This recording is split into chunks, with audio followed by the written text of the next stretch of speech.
Hola, profe.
Hola Pablo, hola Camila, ya largamos.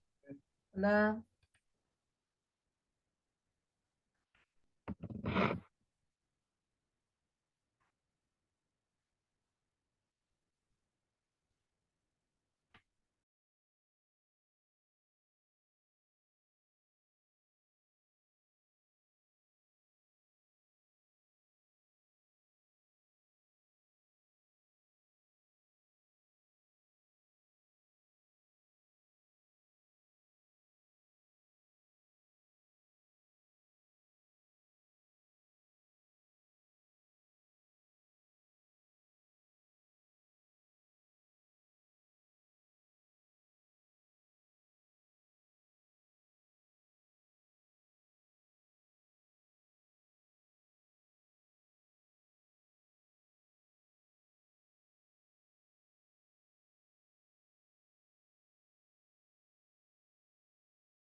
Hola Jacobo, ¿cómo estás?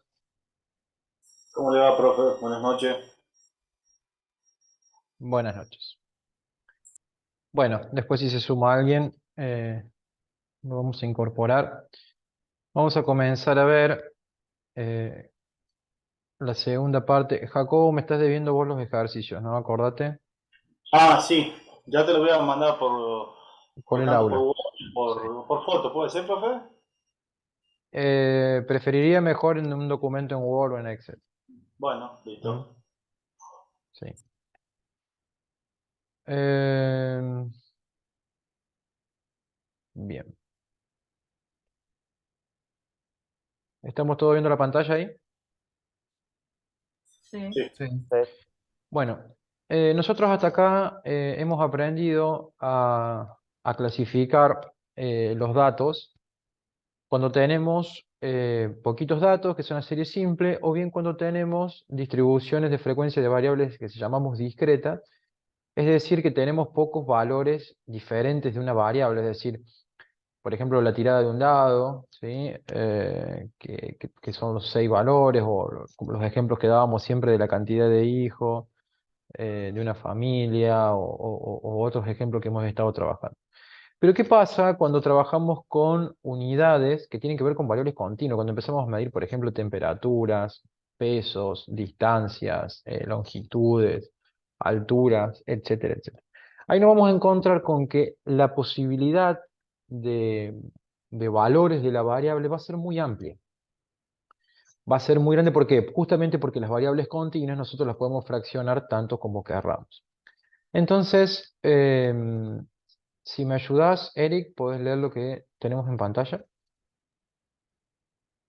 Bueno, cuando el número de observaciones es grande y el número de posibles clases es casi tan grande como el total de observaciones, el recorrido de las variables ya no puede ser descrito por unas pocas categorías distintas de medida, variables discretas, sino por el contrario es necesario representarlos a través de agrupaciones de datos recibiendo el nombre de clases. Claro, ¿esto qué quiere decir? Que ahora, como vamos a tener tantos datos, ¿sí? Ya no vamos a poder englobarlo en un solo valor de variables, sino que lo que vamos a hacer es trabajar con intervalos. ¿Y a qué se le llama un intervalo? Bien, en este caso, los valores de la variable van a aparecer separados en intervalos. Y de esta manera vamos a poder condensar y simplificar los datos. Los intervalos los vamos a simbolizar como. Esa es una simbología genérica que no necesariamente la tenemos que usar siempre, ¿sí? Pero como norma nosotros vamos a tomar que el intervalo va a tener dos valores, uno más chico y uno más grande. Al más chico le vamos a llamar IJ-1 y al más grande le vamos a llamar IJ, ¿sí? Simplemente para decir que el IJ-1 es más chico que el IJ, ¿sí? Una forma genérica de llamar. Como les decía, IJ-1 va a ser el límite inferior del intervalo y el IJ va a ser el límite superior del intervalo. ¿Hasta acá alguna duda, alguna pregunta? No, Bien. ¿Cómo vamos a, cómo vamos a saber cuán ancho va a ser ese intervalo? ¿Cuánto va a tener de amplitud? Bueno, esa es la definición estadística de amplitud del intervalo. La amplitud va a ser la diferencia entre los valores extremos del intervalo. Es decir, nosotros vamos a restar el límite superior menos el inferior y eso nos va a dar la amplitud. Normalmente los intervalos van a ser todos iguales. Normalmente los intervalos van a ser todos iguales en su amplitud. Si yo digo que el primer intervalo va de 0 a 3, el segundo intervalo irá de 4 a 6, ¿sí? O de 4 a 7, perdón. O si usamos el valor final del otro, de 3 a 6. ¿Qué quiero decir con esto? Que la amplitud del intervalo va a ser 3. Y así voy a ir armando en función de la cantidad de intervalos que tenga. Entonces, la amplitud del intervalo va a ser la diferencia entre los valores extremos del intervalo. Su tamaño depende del problema analizado y de la necesidad de condensar más o menos los datos. Cuando menor sea la amplitud, mayor será la cantidad de intervalos y mayor será la precisión de los resultados. ¿Cómo lo vamos a obtener? Primero que nada, la amplitud se simboliza con la letra C o C sub J, ¿sí? Y se va a obtener, como les dije anteriormente, como la diferencia entre el límite superior menos el límite inferior. El siguiente concepto que vamos a aprender es el de marca de clase. La marca de clase son los puntos medios de cada intervalo. Es el valor que está en el medio del intervalo. ¿Cómo lo vamos a representar? Se va a representar con un IJ común, ¿sí? No es ni IJ' ni IJ-1, es un IJ común o simplemente con la letra I. Y lo que vamos a hacer es sumar los dos valores del intervalo, el más chico más el más grande, y lo vamos a dividir por 2, ¿sí? Eso se denomina marca de clase. La marca de clase va a permitir representar al intervalo. Luego, obtenemos el recorrido de la serie.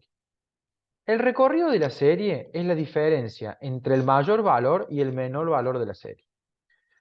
Ojo, acá no es la diferencia que vimos anteriormente entre el mayor valor del intervalo y el menor. No. Acá, de todos los datos que vamos a tener posibles, ya vamos a ver que son muchos datos, vamos a restar el mayor valor menos el menor. Denme un segundo. Ya estoy con ustedes nuevamente, un segundito, por favor.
Disculpen, chicos, ahí estamos de nuevo.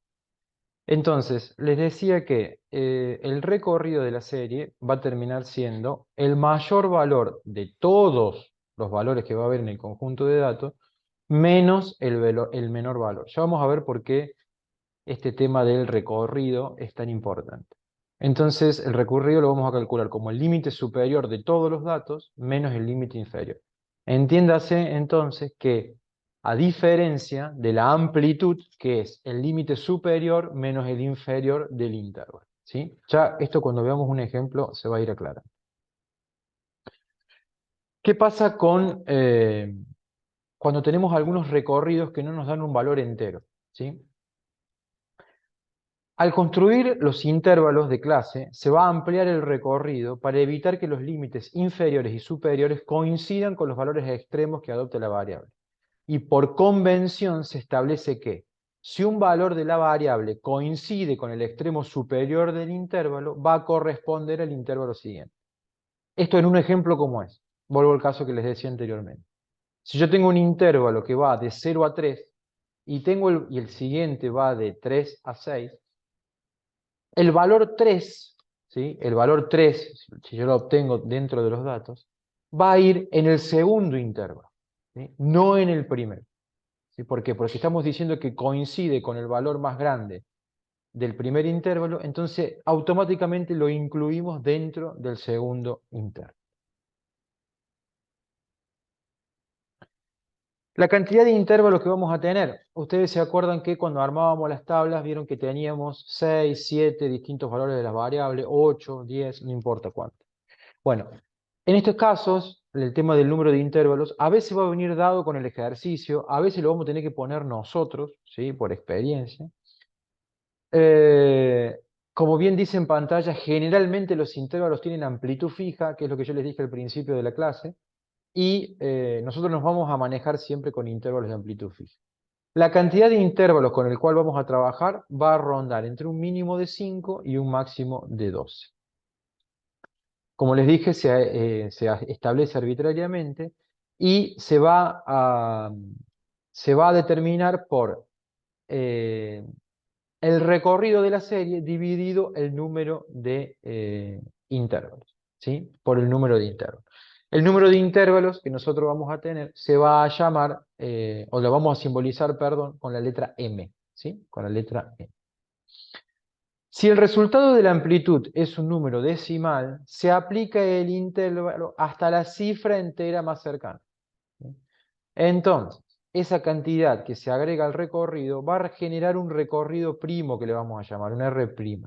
Y esa cantidad que se agrega la vamos a dividir a esa diferencia en partes iguales al comienzo y al final de la distribución, ¿sí? Si, por ejemplo, nosotros hacemos esta división y el resultado nos da 3,4, automáticamente vamos a pasar a 4, ¿sí? Vamos a hacer un ejemplo para ir aclarando un poco.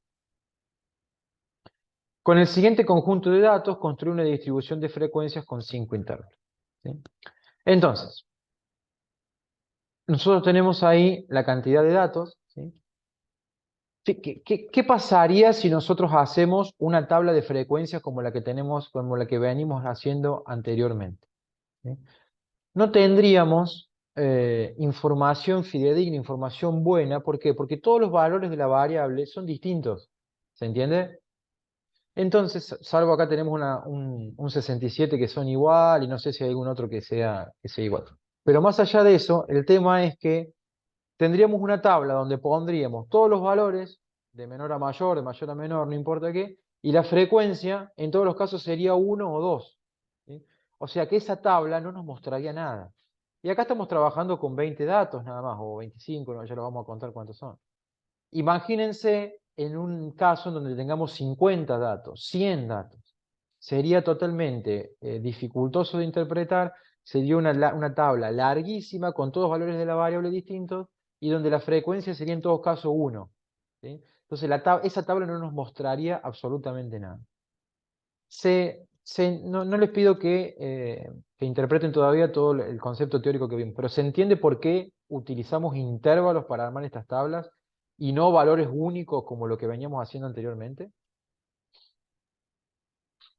Sí, sea, porque acá hay más datos y no se repiten. Exactamente. Acá hay más datos distintos que no se repiten. Entonces lo que buscamos, espérate que le contesto a Pablo que tiene problemas pero con la conexión. Eh, lo que les decía es que acá tenemos muchos datos distintos, ¿sí? Que no se repiten, entonces es en vano poner los valores de la variable todos con una frecuencia de 1, ¿sí? Es totalmente, vamos a mostrar algo que no tiene mucho sentido. Entonces, para eso usamos los intervalos, ¿sí? ¿Qué datos podemos obtener acá? Habíamos dicho que m, ¿sí?, era el valor de la cantidad de intervalos, que a veces podía venir dado con el ejercicio, como en este caso, que te está diciendo que son 5. ¿Sí? Otras veces no va a venir dado y vamos a tener que disponer nosotros de cuántos intervalos vamos a poner. Acá ya viene dado, nos dice que m es igual a 5. ¿Qué es m? La cantidad de intervalos. ¿Sí? 5 intervalos. Límite superior. Límite superior total es el valor más grande de todos los que tenemos acá. Si ustedes se fijan, el valor más grande es 94. ¿Sí? Un segundo que admitimos a Pablo y a Camila nuevamente.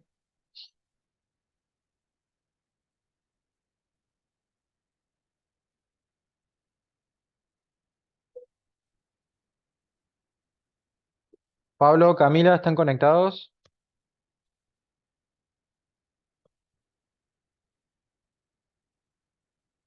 Todavía no.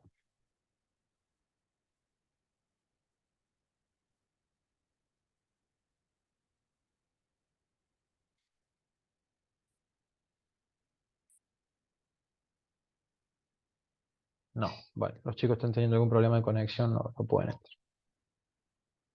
Bien, les decía, el límite superior entonces es el valor más grande que es 94. Asimismo, el límite inferior es 47. ¿Por qué 47? Porque de todos los datos que tenemos acá, 47 es el valor más chico. ¿Hasta acá me vienen siguiendo? Sí. Bien. Con eso ya podemos calcular la primera variable que habíamos aprendido, que es el recorrido. El recorrido dijimos que es el límite superior menos el inferior, o sea que es 94 menos 47, nos da 47 como recorrido. ¿Bien? Teniendo el recorrido y teniendo la cantidad de intervalos, podemos calcular la amplitud. La amplitud habíamos dicho que la simbolizábamos con la letra C, o C sub I, o C sub J, y habíamos dicho que era el recorrido sobre la cantidad de intervalos. El recorrido dijimos que es 47, la cantidad de intervalos dijimos que es 5, por lo tanto nos da 9,4. ¿Qué habíamos dicho del recorrido cuando nos daba un número decimal? Que pasaba automáticamente al valor más grande entero próximo. Es decir, 9,4 va a pasar a 10. ¿Vamos bien hasta acá? Sí. Por favor, si Ahí alguien... no sería el 9 no ¿Cómo? sería más cercano. ¿Cómo? O tienen.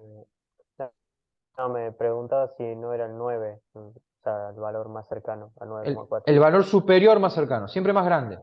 Ah, ¿Sí? Porque si no dejaba afuera claro. datos. ¿Está? Sí. Bien, entonces el valor es 10. Fíjense qué hacemos con ese 10 ahora.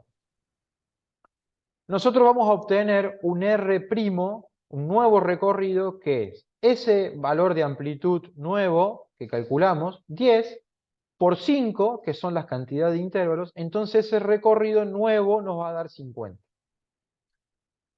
50, ¿sí? 50, con respecto a 47, que es el recorrido anterior, nos da una diferencia de 3. Esa diferencia de 3 la tenemos que distribuir en los datos para que nos quede bien armado de alguna forma. ¿Cómo distribuimos ese 3?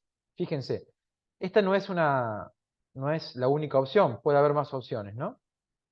Pero lo que yo puedo hacer con ese 3 es decir, al límite superior que yo había calculado, que es 94, le sumo 1, ¿sí? Y ahora mi nuevo límite superior me queda en 95, y al límite inferior que yo tenía, que era 47, le resto 2 y me queda en 45.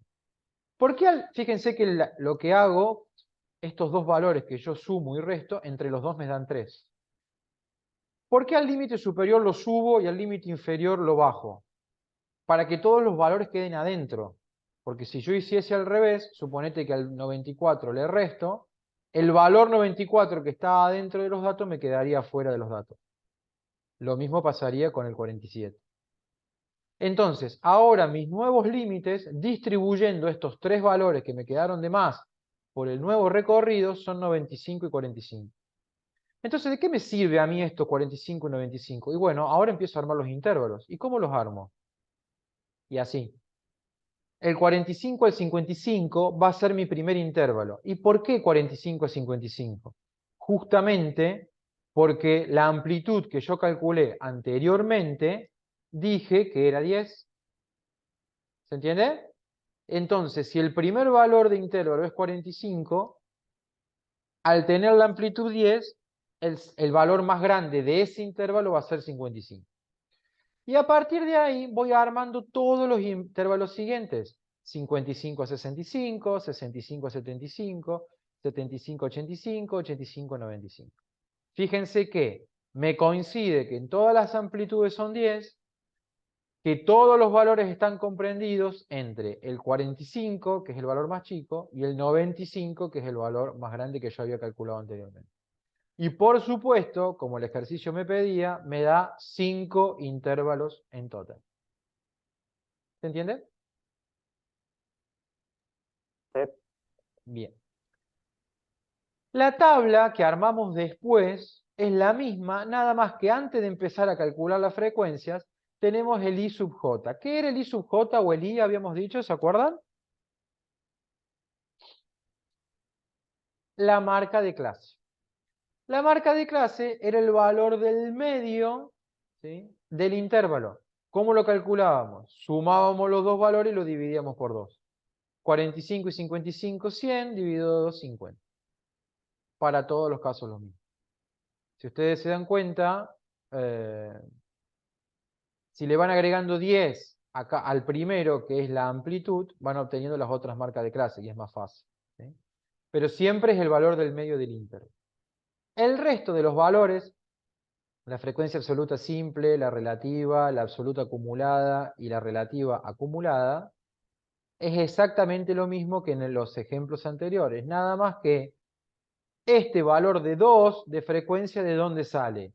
Son los valores que están comprendidos entre 45 y 55. ¿Y cuáles son esos valores dentro del ejemplo? El 47 y el 52. Pero está el 55 también. ¿Qué habíamos dicho cuando un valor coincidía con el valor extremo de un intervalo? Pasaba automáticamente al intervalo siguiente. ¿Se acuerdan que vimos eso? Sí. Entonces, dentro del 45 y del 55 quedan únicamente dos valores. Después pueden corroborar ustedes, cuando vean revean la clase grabada, por qué acá tenemos 4, acá tenemos 7, acá tenemos 4 y acá tenemos 3. ¿Sí? El total nos tiene que dar 20. Y el resto de los cálculos es exactamente lo mismo. Sacamos la frecuencia relativa, la acumulada y demás. Bien, chicos. Ese es el ejemplo o digamos, la teoría de cómo vamos a empezar a armar las tablas a partir de ahora con lo que se denomina distribución de frecuencias de variables continuas, ¿sí? Es decir, armar las tablas con intervalos.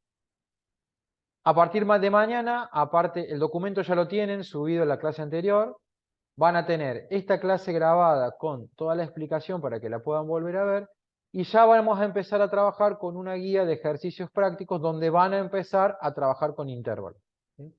Arman los intervalos y calculan las tablas de frecuencias tal cual como vimos en esta última, ¿sí? Bueno, ¿Alguna pregunta, chicos? ¿Alguna duda? por ahora no, profe. Bueno, seguramente cuando vayan haciendo los ejercicios van a surgir dudas. Vayan siguiendo el documento de PowerPoint y la grabación del video donde se les va explicando paso por paso cómo se hace cada cosa.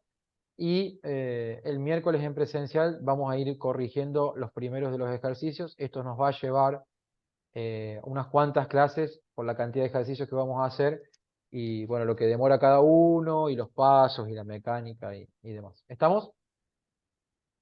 Listo. Bueno, Chicos, gracias por contactarse y mañana van a tener todo subido al aula, ¿sí? vamos, profe. Que estén Vamos, muy profe. bien, hasta luego.